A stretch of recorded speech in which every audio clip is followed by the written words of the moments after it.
बाबा बोले, मीठे बच्चे, सारे कल्प में बड़े से बड़ी हस्ती यह ब्रह्मा है।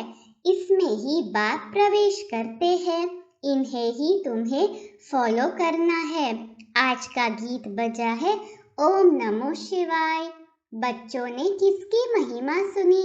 सब बच्चे कहेंगे कि ऊंचे ते ऊंच भगवान, उनका नाम है शिव। शिवाय नमः कहते हैं ना, यह तो भारतवासी जानते हैं। शिव जयंती भी मनाते हैं, महिमा भी बहुत करते हैं।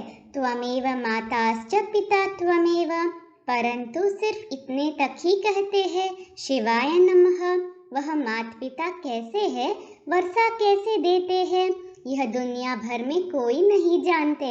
यह तो एक वंडरफुल हस्ती है। शिव बाबा है निराकार। जब तक शिव बाबा को शरीर न मिले तो शिव बाबा क्या करेंगे? शिव बाबा तो निराकार है, निराकार की ही महिमा गाते हैं। सबसे ऊंचे ते ऊंचा उनका रहने का स्थान है। कौन सा ठाव? मूल वतन। फिर ब्रह्मा विष्णु शंकर का कौन सा ठाव है? सूक्ष्म वतन। फिर जगत अम्बा का ठाव है, यह स्थूल वतन। यह तो सब जानते हैं कि जगत अम्बा तो यहाँ की रहने वाली होगी। जगत माना ही मनुष्य सृष्टि। नाम तो बहुत अच्छा है, जगत अम्बा, परंतु वह कौन है, कहाँ से आई, यह कुछ भी जानते नहीं। जान पहचान कहाँ से मिली? जरूर कोई मनुष्य हस्ती से मिलनी चाहिए जिसमें परमपिता परमात्मा आवे। निराकार आत्माएं भी साकार हस्ती में आती है। भल आत्मा तो जानवर में भी है, परंतु उनका कुछ भी गायन नहीं है। गायन किस हस्ती का होता है? निराकार शिव बाबा का। वह जब तक हस्ती में न आए तो कुछ कर न सके। आत्मा को भी जब तक शरीर न मिले तो पाठ बजा न सके। सिर्फ हस्ती का गायन नहीं, हस्ती में जब आत्मा आती है तभी उनका गायन होता है। बाप कहते हैं, मेरी महिमा तो सब करते हैं पतित पावन, परंतु मुझे भी मनुष्य तन चाहिए जिसमें मैं प्रवेश करूं। बिगर हस्ती कुछ कर न सके तो बाप भी आकर हस्ती लेते हैं, वह गर्भ में नहीं आते हैं।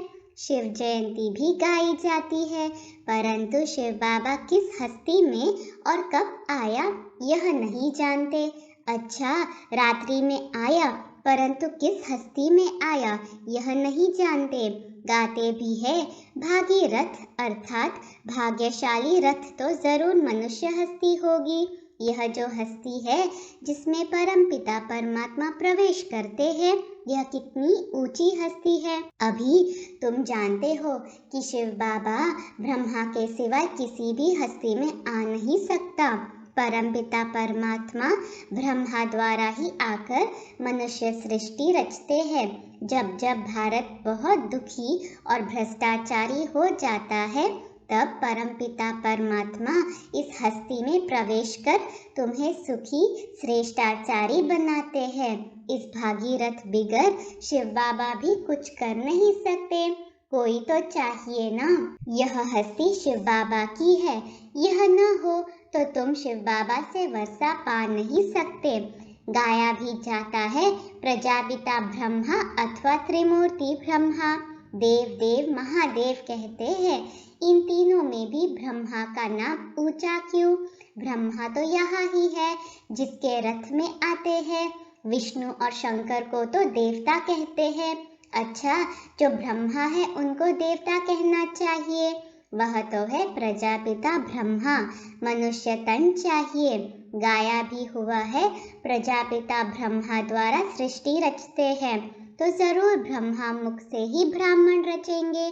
तो यह कितनी बड़ी हस्ती है, परंतु है कितनी साधारण। इतनी बड़ी हस्ती, इनका रहन सहन देखो कितना साधारण है, कितना निरहंकारी है। अभी आकर तुम्हारी सेवा में उपस्थित हुआ है। देखो कैसे बैठ पढ़ाते हैं। तुम क्या पढ़ते हो? तुम कहेंगे हम राजयोग की पढ़ाई पढ़ते हैं। कौन पढ़ाते हैं? परमपिता परमात्मा। तो छोटे बड़े बूढ़े जवान सब पढ़ते हैं। यह ईश्वरीय कॉलेज है, मनुष्य से देवता अथवा विश्व का मालिक बनने का। यह हम आए ही है पढ़ने अथवा विश्व की बादशाही लेने। लक्ष्मी नारायण जब विश्व पर राज्य करते थे तो और कोई धर्म नहीं था, न कोई खंड था, एक ही भारत था। अब फिर वह पद प्राप्त करने के लिए तुम यहाँ कैसे बैठे हो? इस पढ़ाई बिगर तुम विश्व के मालिक बन न सको, भारत शिवालय बन न सके। शिव बाबा ही गाया हुआ है निराकार निरअहंकारी। जब तक हस्ती में प्रवेश न करे तो निरअहंकारी पना कैसे दिखावे? कितनी महिमा है अकाल मूर्त, परंतु ऐसे नहीं कि वह मुर्दे को भी जिंदा कर सकते हैं। तुम बच्चों को बहुत नशा होना चाहिए कि हमको परमपिता परमात्मा पढ़ा रहे हैं, प्रजापिता ब्रह्मा द्वारा राजयोग सिखला रहे हैं। ब्रह्मा बिगर प्रजापिता किसको कह नहीं सकते। ऐसे नहीं कि शिव या विष्णु प्रजापिता है, नहीं, ब्रह्मा ही सारे मनुष्य सृष्टि का पिता है और आत्माओं का पिता है शिव बाबा। बाकी उस पिता को तो कोई जानते ही नहीं, अपनी आत्मा को ही नहीं जानते। कहते हैं पुण्य आत्मा पाप आत्मा, फिर क्यों कहते हम ही परमात्मा है? कितनी ठगी है। तुम बच्चे जानते हो आज से 5000 वर्ष पहले पीस प्योरिटी प्रॉस्पेरिटी थी। अब बाप कहते हैं मैं आकर सबको नॉलेज देता हूँ। पहले तुम कुछ नहीं जानते थे, अब सब कुछ जानते हो। बाप की बायोग्राफी बाप से ही जानी जाती है। अब निराकार की बायोग्राफी कैसे हो सकती है? जरूर जब साकार में आए तब बायोग्राफी हो। सिर्फ आत्मा की बायोग्राफी नहीं हो सकती है। जीव आत्मा बने तब पुनर्जन्म में आवे और बायोग्राफी भी हो। वे लोग कहते हैं 84 लाख योनियां है। बाप कहते हैं 84 लाख जन्म थोड़े ही होते हैं, यह सब गपोड़े हैं। बाप खुद कहते हैं मैं ब्रह्मा के तन में आकर तुमको वेदों का सार समझाता हूँ, साथ साथ राजयोग सिखलाता हूँ और रचयिता रचना के आदि मध्य अंत का राज भी समझाता हूँ। जब पहले पहले बड़े बड़े ऋषि मुनि ही नहीं जानते थे तो उन्हों की औलाद फिर कैसे जान सकती? तो देखो बड़े ते बड़ी हस्ती कितने साधारण रूप में है। ऊंचे ते ऊंच हीरा बनाने वाला बाप है, उनकी यह डिब्बी है। रथ कहो पुरानी जुत्ती कहो, सबसे पुरानी जुत्ती यहाँ है। पहले पहले जब आत्मा आती है तो बिल्कुल नंबर 1 थी। श्री नारायण को नंबर 1 रखेंगे। श्री लक्ष्मी भी प्लस में है। उन्होंने भी पुनर्जन्म लिए, पहले सूर्यवंशी फिर चंद्रवंशी में। ऐसे जन्म लेते 84 का भी हिसाब चाहिए ना। 84 लाख का हिसाब तो कोई बता न सके। 84 लाख जन्मों के कारण फिर कल्प की आयु भी लाखों वर्ष लिख दी है। अगर लाखों वर्ष होते तो भारतवासी हिंदू बहुत होते, परंतु यह तो संख्या और ही कम है। भारत का देवी देवता धर्म प्राय लोप हो गया है। कोई भी अपने को देवता नहीं कह सकते, क्योंकि देवता तो सर्वगुण संपन्न थे, अब वह है नहीं। रावण राज्य है, न कि राम राज्य। दुनिया वाले न राम की न रावण की बायोग्राफी को जानते हैं। दिन प्रतिदिन रावण की पाक बढ़ती जाती है, दुनिया पतित होती जाती है। 16 कला से गिरते गिरते 9 कला। सब कहते मुझ निर्गुण हारे में कोई गुण नहीं, आपे ही तरस करो। तो हम सर्वगुण संपन्न 16 कला संपूर्ण बने। भारत पहले परिस्तान था, कहने मात्र तो कहते हैं, परंतु सृष्टि चक्र को कुछ जानते नहीं। बाप कहते हैं तुमको माया ने तुच्छ बुद्धि बना दिया है, परंतु अपना घमंड कितना है। तुम बच्चों को बाप कहते हैं मीठे बच्चे, तुम राम को याद करो तो माला में पिरोने लायक बन जाएंगे। रुद्र माला के बाद होती है विष्णु माला। भगत माला में भक्तों की महिमा होती है। यह रुद्र माला फिर विष्णु माला में पिरोने हैं, यानी विष्णु के राज्य में जाते हैं। कितना ऊंचा ज्ञान है। सन्यासी भी 2 प्रकार का है, वह है हठ योग संन्यास। कर्म संन्यास तो कभी हो नहीं सकता, कर्म बिगर तो मनुष्य रह नहीं सकता। प्राणायाम चढ़ाकर बैठ जाए फिर भी कर्म तो करेंगे ना। अनेक प्रकारों से प्रैक्टिस करते हैं, वह कोई राजयोग नहीं, वह है हद का संन्यास, हठयोग संन्यास। वह भी भारत का धर्म है पवित्रता का, परंतु देवी देवताओं जितना पवित्र और कोई धर्म हो नहीं सकता। वहाँ कोई संन्यास नहीं करना पड़ता, क्योंकि आत्मा पवित्र है तो उनको शरीर भी पवित्र मिलता है। आत्मा में ही खाद पड़ती है। कला कम होते होते पतित बनना है। अभी सभी आत्माएं आयरन एज में है, सब सावरे है।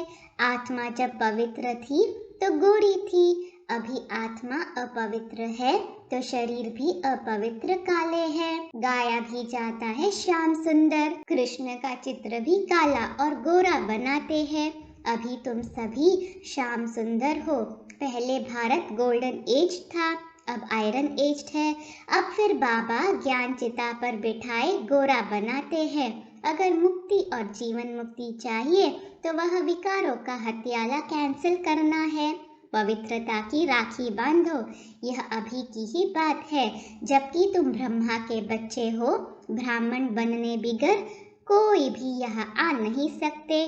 तुम हो ब्रह्मा मुख वंशावली। शिव बाबा कहते हैं, मुझ निराकार की महिमा तो गाते हैं। ब्रह्मा द्वारा स्थापना किसकी? कलयुग की स्थापना तो कभी होती नहीं, स्थापना होती है सतयुग की संगम पर। बाप कहते हैं, मैं आता हूँ संगम युग पर। तुम ब्राह्मणों के लिए यह संगम है, बाकी सबके लिए है कलयुग। इस समय सब घोर अंधियारे में है, तो घोर अंधियारे को ही बाप आकर घोर सोचरा करते हैं। तुम बच्चे जानते हो, यह तो विचित्र चीज है। कृष्ण तो छोटा बच्चा है, वह तो कुछ समझा न सके। कृष्ण की आत्मा भी भिन्न नाम रूप में इनसे समझ रही है, अंतिम जन्म में, इसलिए इनको श्याम सुंदर भी कहते हैं। आज का वरदान है, पावरफुल ब्रेक द्वारा सेकंड में व्यक्त भाव से परे होने वाले अव्यक्त फरिश्ता व अशरीरी भव। स्लोगन है, खुशी की खुराक खाते रहो तो मन और बुद्धि शक्तिशाली बन जाएंगे। मातेश्वरी जी के अनमोल महावाक्य। दुनिया में अनेक प्रकारों की मत से परमात्मा की श्रेष्ठ मत। इस दुनिया में 3 प्रकार की मत है। एक है मन मत, दूसरी है गुरु मत, तीसरी है शास्त्र मत। अब विचार की बात है, मन मत, गुरु मत अथवा शास्त्र मत सभी आत्माओं की मत ठहरी, न देवता मत ठहरी, न परमात्मा की मत ठहरी। भल कोई देवता की मत मिले, परंतु वो मनुष्य आत्मा की मत हुई। परंतु देवताएं तो सर्वगुण संपन्न 16 कला संपूर्ण है। उन्हें गुरु मत, शास्त्र मत की जरूरत नहीं है। उन्हें गुरु की भी जरूरत नहीं थी।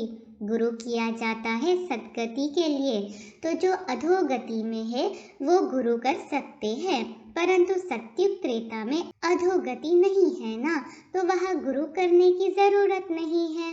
वास्तव में सच्चा गुरु एक परमात्मा है, जो सर्व आत्माओं को सद्गति देने इस ड्रामा के अंत में आता है। बाकी तो सभी नाम मात्र गुरु है, क्योंकि कोई भी मनुष्य आत्मा मुक्ति और जीवन मुक्ति का रास्ता बता नहीं सकती। देवताएं भी मनुष्य से देवता बने हैं, बाकी वे कोई तीसरी आंख वाले या 4 भुजाधारी नहीं थे। लोग तो समझते हैं कि देवताएं कोई मनुष्य से भिन्न होंगे। हाँ, भिन्नता यह है कि वो 16 कला संपूर्ण होने के कारण बहुत पवित्र है। उन्हों के संस्कार शुद्ध थे, बाकी मनुष्य तो मनुष्य थे। मनुष्य में जब दैवी गुण है तो उन्हें देवता कहते हैं। अब यह मत हमको परमात्मा द्वारा मिल रही है। हम मनुष्य मत या गुरु मत पर नहीं हैं, हम चल रहे हैं परमात्मा की मत पर। सभी आत्माओं से परमात्मा की जरूर श्रेष्ठ मत होगी। ओम शांति।